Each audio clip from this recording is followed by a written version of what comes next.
क्या आप जानते हैं कि दुनिया की सबसे मशहूर मोहब्बत की कहानी का असल अंजाम क्या था? हम सब ने हजरत यूसुफ अलैहिस्सलाम और जुलेखा का किस्सा सुन रखा है। ये कहानी मिस्र के महल्लात से शुरू होती है, एक ऐसी कहानी जिसे तारीख कभी फरामोश नहीं कर सकती। लेकिन क्या आपको मालूम है कि शादी के बाद एक हैरानकुन मोड़ आया, जिस जुलेखा ने यूसुफ अलैहिस्सलाम के लिए अपना सब कुछ कुर्बान कर दिया था। शादी के बाद इसी जुलेखा ने उन्हें वक्त देने से इनकार कर दिया। ये सुनकर आप यकीनन हैरान रह गए होंगे, आखिर ऐसा क्या हुआ था? तारीख बताती है कि मिस्र के बाजारों से लेकर शाही महल तक ये चर्चे थे। जुलेखा हसन वो जमाल की पैकर और मिस्र के अजीज की बीवी थी। वो हजरत यूसुफ अलैहिस्सलाम की मोहब्बत में बिल्कुल दीवानी हो चुकी थी। उसने हर हद पार कर ली थी। वो उनके एक दीदार के लिए तरसती थी। ये वो दौर था जब मिस्र अपनी तहजीब के उरूज पर था और हजरत यूसुफ अलैहिस्सलाम का हुस्न पूरी दुनिया में बेमिसाल था। फिर वक्त बदला और तकदीर ने अपना फैसला सुनाया। जुलेखा ईमान ले आई। वो हजरत यूसुफ अलैहिस्सलाम की ज़ौजियत में दाखिल हो गई, लेकिन अब वो बदल चुकी थी। सिवाय अल्लाह की इबादत और रियाजत के उसे कोई काम न था। वो अपने रब की मोहब्बत में गर्क हो चुकी थी।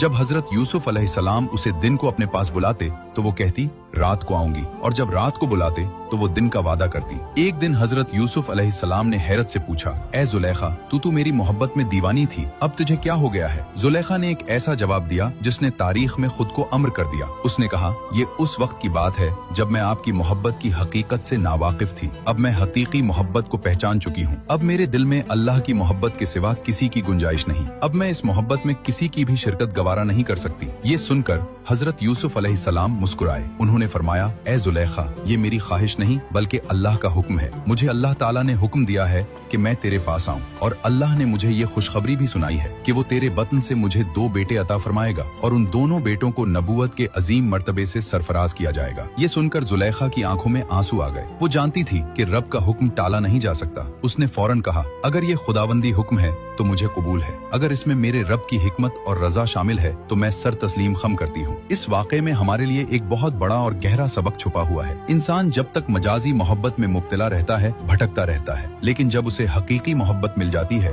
तो वो दुनिया को भूल जाता है। अल्लाह की मोहब्बत दिल में आ जाए तो दुनिया की हर मोहब्बत फीकी पड़ जाती है, और जो अल्लाह के हुक्म के आगे सर झुका देता है, अल्लाह उसे दुनिया व आखिरत में बुलंदियां अता करता है, जैसा कि जुलेखा को नबूवत वाले बेटों की बशारत मिली। क्या आपके ख्याल में आज के इस जदीद दौर में भी किसी शख्स के अंदर ऐसी खालिस और सच्ची मोहब्बत मौजूद हो सकती